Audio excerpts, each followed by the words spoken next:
لوٹانا جو ہے نا، اٹھانا قیامت کے دن، یہ آسان ہے۔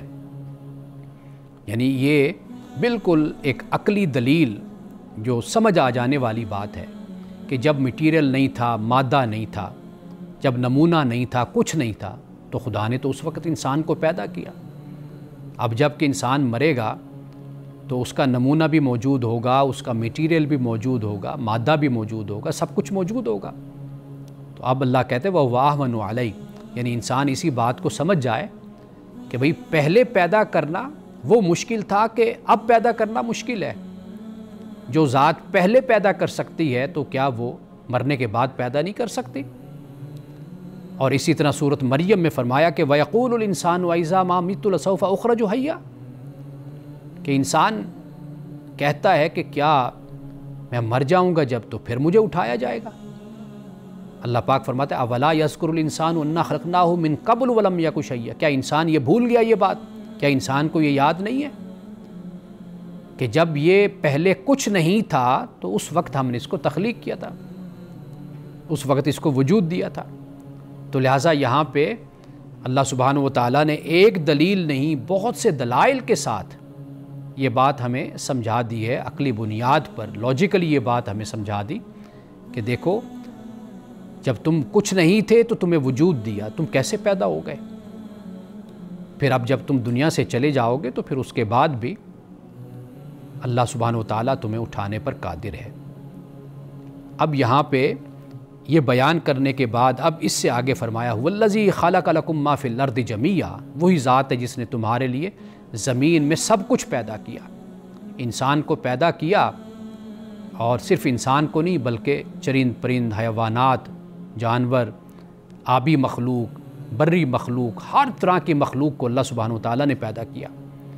اور یہ فرمایا کہ لکم، تمہارے لیے، یعنی انسان کے لیے اللہ سبحانہ وتعالیٰ نے اس کائنات کو مسخر کر دیا، اور انسان کو اللہ تعالیٰ نے اپنی عبادت اور اپنی عبدیت کے لیے پیدا کیا۔ تو اس زمین پر سب کچھ فرمایا کہ انسان تیرے لیے پیدا کیا۔ پھر اللہ سبحانہ وتعالیٰ فرماتا ہے کہ آسمان کی طرف اللہ متوجہ ہوتا ہے، اور پھر جب آسمان کی طرف متوجہ ہوا تو پھر 7 آسمان اللہ سبحانہ وتعالیٰ نے تخلیق فرمائے۔ وَهُوَ بِكُلِّ شَيْءٍ عَلِيمٌ، اور فرمایا کہ وہ ہر شے کا علم رکھنے والا ہے۔ یہ نقطہ، یہ بات سمجھ لینی چاہیے کہ آیت نمبر 29 میں اللہ سبحانہ وتعالیٰ نے اس بات کو بیان کیا، لیکن آپ دیکھیے کہ اس سے پہلے یہ نقطہ واضح کر دیا کہ اللہ خالق ہے، اللہ مالک ہے، وہ زندگی اور موت دینے والا ہے، اس کے اختیار میں ہے۔ پھر اس کے بعد یہ بھی بیان کر دیا کہ انسان کو ارادہ اور اختیار کے ساتھ پیدا کیا، لیکن اس کائنات میں سب کچھ جو بھی اللہ الذی سخر لکم ما فی السماوات و ما فی الارض، میں اللہ کی ذات وہ ہے جس نے تمہارے لیے زمین میں جو کچھ بھی ہے اس کو اللہ نے تمہارے لیے مسخر کر دیا، سب کچھ تمہارے لیے مسخر کر دیا۔ تو یہاں پہ اسی حقیقت کو اللہ سبحانہ وتعالیٰ نے واضح کر دیا ہے۔ اور پھر آسمان کی جو بات کی، یعنی اللہ سبحانہ وتعالیٰ نے آسمان کو 7 آسمانوں کو یہاں پر ذکر کیا، اور اسی طرح 7 زمینیں، مثلہن کا الفاظ پہ قرآن مجید میں ہے کہ جیسے 7 آسمان اور اسی طرح 7 زمینیں۔ تو یہ جو 7 آسمان ہیں یہ اللہ سبحانہ وتعالیٰ نے ان کو 6 دنوں میں، قرآن مجید میں یہ بیان ہوتا ہے، لیکن اس سے مراد یہ ہے کہ دن نہیں، یعنی مرحلے کہہ لیجئے، زمانے کہہ لیجئے، اوقات کہہ لیجئے۔ تو یہ اللہ سبحانہ وتعالیٰ نے یہ کائنات ساری تخلیق کی، لیکن اس کا جو فوکس ہے، اس کا جو مرکز ہے اللہ سبحانہ وتعالیٰ کی دعوت کا، اور جو اللہ سبحانہ وتعالیٰ نے اس کائنات کو جس مخلوق کے لیے پیدا کیا اس کو انسان کہتے ہیں، کہ اللہ نے انسان کے لیے سب کچھ مسخر کیا۔ ہم اس کے بعد جب آگے پڑھیں گے حضرت آدم علیہ السلام، یعنی جس میں اللہ سبحانہ وتعالیٰ نے آدم کو خلیفہ بنایا، یہاں سے پھر ہمیں بات معلوم ہو جائے گی کہ اللہ نے انسان کو علم اور قدرت دے کر پیدا کیا، اس کے پاس علم بھی ہے اور قدرت بھی ہے، اور یہ علم اور قدرت ایسی چیز ہے کہ جو کسی اور مخلوق کو اللہ تعالیٰ نے نہیں دی، اور اسی علم اور قدرت کی بنیاد پر ہی انسان جہاں بانی کرتا ہے، جہاں گیری کرتا ہے۔ یعنی اس زمین پر، اس کائنات پر اس کا ایک کنٹرول ہے، اس کا اقتدار ہے۔ یعنی آج کا انسان زمین سے بھی اوپر اٹھ کر چاند کی طرف اور مریخ کی طرف وہ اپنے سفر کو جاری رکھے ہوئے۔ تو یہ سب کچھ کیا ہے؟ یہ نہیں ہے کہ اللہ سبحانہ و تعالیٰ نے انسان کو کوئی سب کچھ بنا کر اس کے ہاتھ میں پکڑا دیا، نہیں، بلکہ مسخر کرنے سے مراد یہ ہے کہ ایک طرف تو اللہ نے انسان کو علم اور قدرت کی صلاحیت عطا کر دی، علم دیا اور قدرت عطا کر دی، اور دوسری طرف اللہ تعالیٰ نے اس زمین میں اور اس کائنات میں وہ خزانے رکھ دیے کہ جو خزانے پھر انسان نے ان کو ڈسکور کرنا ہے، ان کو دریافت کرنا ہے۔ تو یہاں در حقیقت اسی کو بیان کیا جا رہا ہے، اور پھر آگے خاص طور پر انسان کے اس کریکٹر کو، کردار کو، اور انسان کو جو اللہ سبحانہ و تعالیٰ نے جوہر دے کر، صلاحیت دے کر جو اللہ تعالیٰ نے انسان کو پیدا کیا، آگے پھر جا کر یعنی آیت نمبر 30 سے پھر اس کا بیان شروع ہوتا ہے۔ تو آج ہم یہیں تک آیت نمبر 29 تک رکھتے ہیں، تو انشاءاللہ کل ہم پھر آیت نمبر 30 سے اپنی گفتگو کا آغاز کریں گے۔ ناظرین کرام، وقفے کے بعد آپ کے سوالات کے ساتھ انشاءاللہ میں حاضر ہوتا ہوں، اور بڑے اہم سوال ہیں آپ کے جو آپ کی طرف سے بھیجے گئے ہیں۔ ایک تو سوالات ایسے ہیں کہ جن کا تعلق میرے گزشتہ دروس کے ساتھ ہے، یعنی سورۃ الفاتحہ جیسے ہم نے اس کی تفسیر بیان کی تھی، ترجمہ بیان کیا تھا، تو بڑے اہم سوالات سورۃ الفاتحہ کے بارے میں اور پھر اسی طرح سورۃ البقرہ کے بارے میں بھی ہیں۔ تو وہ جو سوالات ہمارے پاس ہیں تو ان کو ہم وقفے کے بعد بیان کرتے ہیں، ان کے جواب دیتے ہیں، اور پھر آپ کے کچھ سوالات ایسے ہیں کہ جو ذاتی زندگی کے بارے میں بھی ہیں اور جو آپ کے سوالات ہیں تو ان کو ایک وقفے کے بعد ہم بیان کرتے ہیں۔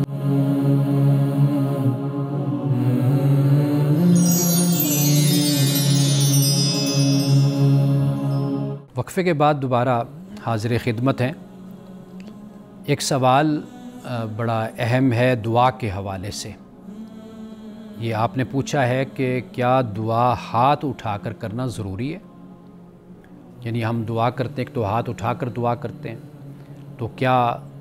جب ہم دعا کریں، اللہ سے مانگیں، سوال کریں، تو کیا ہاتھ اٹھانا یہ اس کے لیے لازم اور ضروری ہے؟ تو قرآن مجید میں تو اس کا کوئی صراحتاً ذکر نہیں ہے کہ دعا ہاتھ اٹھا کر کرنا کوئی لازم ہے یا ضروری ہے۔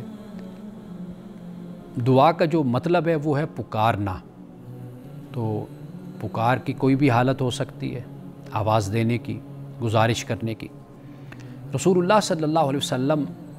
کی جہاں تک سنت اور سیرت کا تعلق ہے وہ یہ ہے کہ آپ نے مختلف انداز میں دعا کی ہے۔ یعنی مثال کے طور پر آپ صحیح مسلم کی ایک روایت ہے، صحابہ بیان کرتے ہیں نبی اکرم صلی اللہ علیہ وسلم نے دعا کے وقت اپنے ہاتھ اتنے بلند کیے کہ بغلوں کی سفیدی دکھائی دینے لگی۔ یعنی اب اس روایت سے یہ معلوم ہوتا ہے کہ ایک مقام پر رسول اللہ نے اپنے دونوں ہاتھ اٹھائے اور آپ نے دعا کی۔ اور یہ بھی ہمیں معلوم ہوتا ہے کہ نماز کے اندر یا خطبہ کے دوران رسول اللہ نے ہاتھ نہیں اٹھائے۔ یعنی یہاں پر جب آپ نماز پڑھتے ہیں تو آخر میں یعنی ایک دعا کا سلسلہ ہوتا ہے، رب جعلنی مقیم الصلاۃ ومن ذریتی ربنا وتقبل دعا،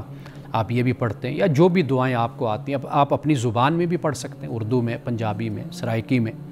فارسی میں، جو بھی زبان آپ بولتے ہیں آخر میں آپ اس میں اللہ تعالیٰ سے دعائیں کر سکتے ہیں۔ تو لہٰذا رسول اللہ نے اس طرح ہاتھ نہیں اٹھایا نماز میں، یہ بھی ہمیں ایک حوالہ ملتا ہے۔ اب دیکھیے کہ ایک اور حدیث ہے کہ صلی اللہ علیہ وسلم نے فرمایا کہ ان اللہ حی کریم، کہ بے شک اللہ تعالیٰ حیا دار ہے، حیا کرنے والا ہے اور کرم کرنے والا ہے۔ یستحیی من عبدہ، اپنے بندے سے وہ حیا کرتا ہے، اذا رفع الیہ یدیہ، کہ جب بندہ اس کی طرف اپنے ہاتھوں کو اٹھاتا ہے۔ اب یہاں پر دیکھیے کہ رفع کے الفاظ آ گئے، یعنی اپنے ہاتھوں کو اٹھانا۔ فرمایا ان یردہما صفرا، یعنی خالی ہاتھ اللہ اس کو لٹا دے تو اللہ کو حیا آتی ہے کہ اس کا بندہ تو اپنے ہاتھ اٹھا کر دعا کر رہا ہے، اس کی بارگاہ میں ہاتھ اٹھائے ہوئے ہے اور مانگ رہا ہے تو اللہ اس کو عطا نہ کرے، تو اللہ کو اس سے حیا آتی ہے۔ اب دیکھ لیجئے کہ یہاں پر رسول اللہ صلی اللہ علیہ وسلم نے اذا رفع الیہ یدیہ کے الفاظ استعمال فرمائے، تو یہاں پر دعا میں ہاتھ اٹھانا ہے۔ تو گویا کہ کئی مقام پر ہاتھ اٹھایا جاتا ہے اور کئی مقام پر ہاتھ نہیں اٹھایا جاتا، یہ آپ کی اپنی مرضی آپ کہہ لیجئے، یا رسول اللہ صلی اللہ علیہ وسلم کی روایات آپ کے سامنے ہو تو آپ اس کو اپنے پیش نظر رکھ لیجئے کہ جب آپ دعا کریں ویسے تو آپ اپنے ہاتھوں کو اٹھا کر بھی کر سکتے ہیں، لیکن قرآن پاک نے اس حوالے سے کوئی صراحتاً ہمیں نہیں بتایا۔ اگر آپ دل میں دعا کرتے ہیں، اللہ سے مانگتے ہیں اللہ مجھے عطا فرما دے، یا یہ دعا کر رہے ہیں کہ میرے گناہوں کو معاف کر دے، تو ہاتھوں کا اٹھانا کوئی لازم، کوئی ضروری، کوئی فرض نہیں ہے۔ یہ ایک حدیث میں آپ کو ضرور سنانا چاہتا ہوں جس سے آپ کی دعا کا مزہ دوبالا ہو جائے گا، یعنی جب آپ مانگیں گے دعا تو اس حدیث کو ضرور یاد رکھیے گا۔ رسول اللہ صلی اللہ علیہ وسلم نے فرمایا کہ لا یقولن احدکم، کہ تم میں سے کسی کو ہرگز یہ نہیں کہنا چاہیے کہ اللہم ارحمنی، اے اللہ مجھ پر رحم فرما، ان شئت، اگر تو چاہے تو، اللہم اغفر لی ان شئت، یہ الفاظ بھی ہمیں حدیث میں ملتے ہیں، اللہ میری مغفرت کر دے اگر تو چاہے تو۔ فرمایا کہ ان شئت نہیں کہنا۔ کیوں؟ آپ ذرا اس پہ غور کیجئے کہ ہم ان شئت کا لفظ اگر آپ چاہیں اس وقت کہتے ہیں جب ہمارے پاس کوئی آپشن ہوتی ہے، یعنی میں اپنے کسی دوست کے پاس جاتا ہوں، کہتا ہوں کہ اگر چاہیں تو آپ میری مدد کر دیں، مناسب سمجھیں، تو گویا کہ میرے پاس آپشن موجود ہے، کہ کہنے کا مقصد ہے کہ اگر آپ نہیں پوری کریں گے میری ضرورت کو تو میں کسی اور کے پاس چلا جاؤں گا کہ وہ میری ضرورت کو پورا کر دے گا۔ تو ان شئت کا لفظ وہاں پر استعمال کیا جاتا ہے جہاں پر آپ کے پاس کوئی آپشن ہوتی ہے۔ تو بندے کے پاس تو خدا کے علاوہ کوئی آپشن ہی نہیں ہے، کوئی اختیار ہی نہیں ہے، تو اس نے مانگنا ہے تو اپنے خدا سے ہی مانگنا ہے، اپنے رب سے ہی دعا کرنی، اس کے علاوہ تو اس کے پاس اور کوئی در تو نہیں ہے نا کہ جہاں پر جا کر وہ اپنی جھولی پھیلائے، مانگے، سوال کرے، گڑ گڑائے، گریہ وزاری کرے، آنسو بہا کر مانگے، تو وہ تو صرف خدا کا ہی در ہے۔ تو لہٰذا جب خدا سے مانگا جائے تو پھر ان شئت نہیں کہنا چاہیے۔ یعزم المسئلہ، فرمایا کہ پھر یقین کے ساتھ اللہ تعالیٰ سے مانگو، پختہ ارادے کے ساتھ اللہ تعالیٰ سے مانگو، اور فرمایا کہ فَإِنَّهُ لَا مُكْرِهَ لَهُ، اور اللہ پر جبر بھی کوئی نہیں ہے، یعنی وہ اپنی شان کے لائق جو وہ مناسب سمجھتا ہے وہ بندے کے ساتھ معاملہ کرتا ہے۔ ایک اور حدیث میں رسول اللہ صلی اللہ علیہ وسلم نے فرمایا کہ بھئی جب اللہ تعالیٰ سے مانگو تو یہ کہو اللہ اگر جو میں مانگ رہا ہوں یہ بہتر ہے تو یہ عطا فرما دے، اگر یہ بہتر نہیں ہے جو تو بہتر سمجھتا ہے تو مجھے وہ عطا کر دے۔ تو یہ بڑا خاص تعلق ہے بندے کا اپنے خدا کے ساتھ، عابد کا اپنے معبود کے ساتھ۔ اگر یہ تعلق زندہ رہے تو دنیا کے سارے تعلق زندہ رہتے ہیں، اگر یہ تعلق مر جائے تو پھر کوئی تعلق زندہ نہیں رہتا، سارے رشتے مر جاتے ہیں۔ اس تعلق کو پریفرنس دیں، ترجیح دیں اس تعلق کو۔ ہر تعلق پر سب سے بڑا تعلق اور جس تعلق کو ترجیح حاصل ہے وہ رب کا تعلق ہے۔ تو جب ہمارا دل، ہمارا احساس رب کے تعلق میں زندہ ہو گیا تو پھر ہمیں پتہ چلے گا کہ رب کی محبت کیا چیز ہوتی ہے، رب سے تعلق کیا ہوتا ہے۔ تو یہ دعا کے حوالے سے جو آپ نے سوال کیا تو اس کا میں نے مختصر جو جواب ہے جو دیا بھی ہے تفصیل کے ساتھ ذرا، لیکن یہ کہ مختصر اگر آپ کہیں تو یہی ہے کہ صراحتاً اس کا کوئی بیان نہیں ہے۔ باقی رسول اللہ صلی اللہ علیہ وسلم سے ہمیں دونوں روایات ملتی ہیں، آپ نے کئی مقام پہ ہاتھ بھی اٹھایا اور کئی مقام پہ آپ نے ہاتھ نہیں بھی اٹھایا۔ اب یہ ایک سوال ہے سورۃ الفاتحہ کے حوالے سے کہ وہ کہتے ہیں کہ سورۃ الفاتحہ میں خدا کو 3 پہلوؤں سے پیش کیا گیا، یعنی 3 ڈائمینشنز ہیں اس کی، ایک تو ربوبیت، ایک رحمت اور ایک عدالت، یہ 3۔ اب سوال بڑا اہم ہے اور پوچھنے والے جو صاحب ہیں لگتا ہے کہ وہ صاحب علم ہیں، صاحب فکر ہیں، صاحب تدبر ہیں۔ کہتے ہیں کیا یہ 3 صفات ایک طرح یعنی تھیولوجیکل ٹرائی اینگل ہیں جن میں انسان کا فہم ہمیشہ پینڈولم کی طرح جھولتا ہے؟ یعنی ان کے کہنے کا مقصد یہ ہے کہ ربوبیت، رحمت اور عدالت یہ 3 ہیں، تو انسان کیا جھولے کی طرح ہوتا ہے، کبھی ربوبیت کی طرف چلا گیا تو کبھی رحمت کی طرف تو کبھی عدالت کی طرف۔ دیکھیے ان تینوں صفات میں توازن یہ سب سے اہم ہے، یعنی اگر یہ توازن خراب ہو جائے نا، یعنی مثال کے طور پر آپ دیکھیے اگر رحمت یعنی اس پر اگر صرف زور دیا جائے تو پھر انسان غفلت، لاپرواہی اور گناہ میں جرت مند بھی ہو سکتا ہے، اور اگر ربوبیت پر زور دیا جائے تو پھر انسان میں تکبر اور فخر پیدا ہو سکتا ہے کہ میں خود مختار ہوں، اور پھر اگر عدالت پر زور دیا جائے تو پھر انسان میں مایوسی، خوف اور اللہ کی رحمت سے نا امیدی کا انسان شکار بھی ہو سکتا ہے۔ تو لہٰذا وہ جو پینڈولم کی لفظ آپ نے استعمال کیا ہے، جھولا، تو در حقیقت توازن ضروری ہے، یعنی کسی ایک طرف آپ رہیں گے تو آپ کسی مشکل کا شکار ہو سکتے ہیں۔ تو لہٰذا آپ یہ کیجئے کہ ان تینوں صفات کے ساتھ جو آگے فرمایا نا ایاک نعبد و ایاک نستعین، اس کو ضرور اپنے پیش نظر رکھیے، اس لیے کہ ربوبیت کا جو حق ہے وہ صرف وہ اللہ سبحانہ و تعالیٰ کے لیے ہے، اور ربوبیت، رحمت، عدالت، یہ سارے جو حق ہیں ان کی ادائیگی اور ان میں توازن اگر پیدا ہو سکتا ہے تو وہ عبدیت اور بندگی کے ذریعے ہی پیدا ہو سکتا ہے۔ وقفے کے بعد دوبارہ آپ کی خدمت میں حاضر ہوتے ہیں۔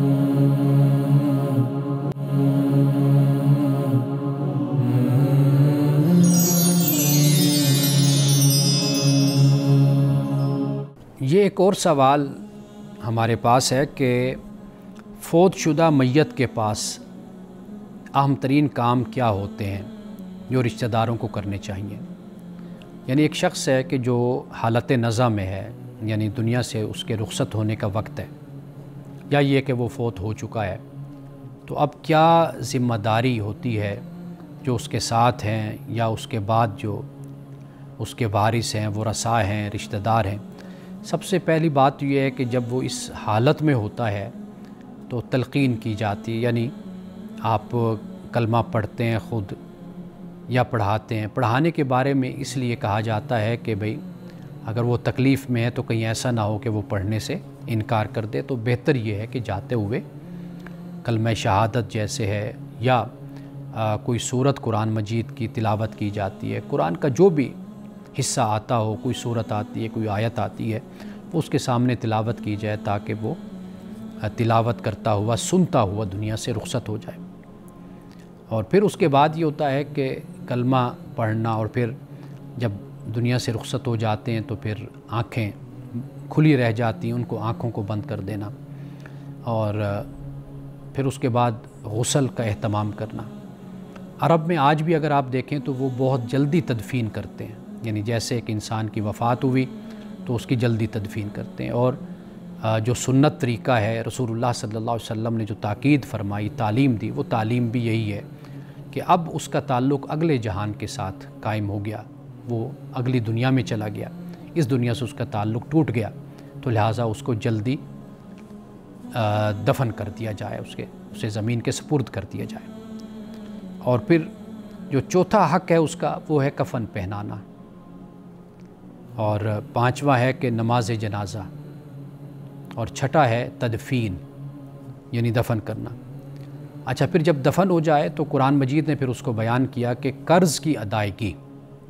یہ سب سے اہم ہے، اور قرض کی ادائیگی قرآن مجید نے بھی اس کو بیان کیا، اور وصیت پر عمل درآمد، دو چیزیں ہیں۔ یعنی قرآن مجید سورۃ النساء کا دوسرا رکوع پڑھیں تو وہاں پر ایک تو قرض کی بات، دین کی بات کی گئی کہ وہ اس کی ادائیگی ہونی چاہیے، اور پھر وصیت یعنی 1/3 میں، جیسے علماء نے، فقہاء نے لکھا کہ 1/3 میں وصیت جاری ہوگی، اس پر عمل درآمد کیا جائے گا۔ اور پھر ترکہ کی تقسیم ہے، یعنی جو وہ چھوڑ کر گیا اس کے کتنے بچے ہیں، بیٹے، بیٹیاں یا بیوی بھی ہے، اور اس کے علاوہ تو وہ پھر ان کے اندر جو طریقہ کار قرآن مجید نے بیان کیا ہے پھر اس کے مطابق وراثت کی تقسیم کر دی جائے گی ورثاء کے درمیان۔ اور آخر میں جو معاملہ ہے وہ دعا اور استغفار کا ہے۔ زندگی میں ہمارے پاس مہلت ہے، رسول اللہ صلی اللہ علیہ وسلم نے فرمایا کہ انسان جب فوت ہوتا ہے تو اس کے اعمال کا سلسلہ منقطع ہو جاتا ہے، لیکن 3 صورتیں پھر بھی باقی رہتی ہیں۔ ایک آپ نے فرمایا کہ وہ علم رکھتا ہے تو دنیا میں علم پھیلاتا ہے، علم پھیلا کر جاتا ہے، تو فرمایا کہ یہ بھی اس کے لیے علم نافع جو ہوتا ہے، ينتفع بھی، جس علم سے لوگ فائدہ اٹھاتے ہیں تو وہ ایک ہے بات۔ اور دوسرا کیا ہے، فرمایا کہ والد صالح اور اولاد صالح اولاد۔ تیسرا فرمایا صدقہ جاریہ، جیسے کوئی یتیم خانہ بنوا دیا، کوئی تعلیمی ادارہ بنوا دیا، کوئی مسجد کا کام کروا دیا، اس مسجد بنوا دی، تو وہ جگہ کہ جہاں پر لوگوں کو فائدہ ہوتا رہتا ہے، لوگ آتے ہیں، جس طرح کوئی سبیل لگوا دی تو لوگ آتے ہیں پانی پیتے ہیں، تو یہ صدقہ جاریہ ہے۔ تو رسول اللہ نے فرمایا کہ یہ سلسلہ جاری رہتا ہے، لیکن اعمال کا سلسلہ منقطع ہو جاتا ہے۔ تو بعد والوں کو چاہیے کہ وہ دعا، استغفار، یہ معاملہ جاری رکھیں، اور ہمیں یہ چاہیے کہ ہم اپنی زندگی میں یہ جو 3 باتیں ہیں ان کا ضرور اہتمام کر کے جائیں، تاکہ مرنے کے بعد بھی ہمیں ان کاموں کا ثواب اور ان کاموں کا اجر ہمیں ملتا رہے۔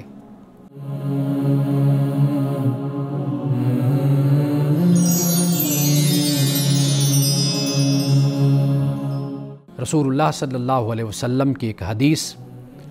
حضرت ابو ہریرہ رضی اللہ تعالی عنہ روایت کرتے ہیں کہ رسول اللہ صلی اللہ علیہ وسلم کے پاس ایک آدمی آیا